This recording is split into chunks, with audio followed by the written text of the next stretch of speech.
ఈ పెనమలూరు చుట్టుపక్కల చాలా దేవాలయాలు చూసుంటారు. అవన్నీ కూడా యంత్ర ప్రతిష్ఠ చేసినవన్నమాట. కానీ మన పెనమలూరులో మన శివాలయం అంటే భీమేశ్వర స్వామి వారు స్వయంభూగా వెలిసిన శివలింగం అన్నమాట. ఇది ఎవరో ప్రతిష్ఠించింది కాదు. ఇది స్వయంభూగా సాక్షాత్తు భీమేశ్వర స్వామిగా ఈ దేవాలయం రూపుదిద్దుకుంది. ఇక్కడ శివలింగానికి ఎర్రని చారు ఉంటుంది.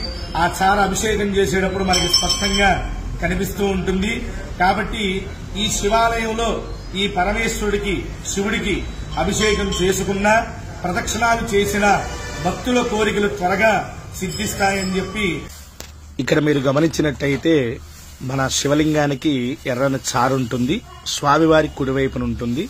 మనకి వీడియోలో ఎడం వైపున కనిపిస్తూ ఉంటుంది. చూడండి భక్తులారా, చాలా విశేషమైన ఎర్రని చారగల శివలింగం మన పెనమలూరు శివాలయంలో భీమేశ్వర స్వామి వారిగా పూజా కార్యక్రమాలు అభిషేక కార్యక్రమాలు దేదీప్యంగా జరుగుతూ ఉంటాయి. మీ కోరికలు త్వరగా సిద్ధిస్తాయి స్వామివారిని ప్రార్థిస్తే. ఓం నమః శివాయ. మాఘమాసంలో వచ్చే ఈ శివరాత్రిని మహాశివరాత్రి అంటారు. ఎందుకంటే ఈ రోజు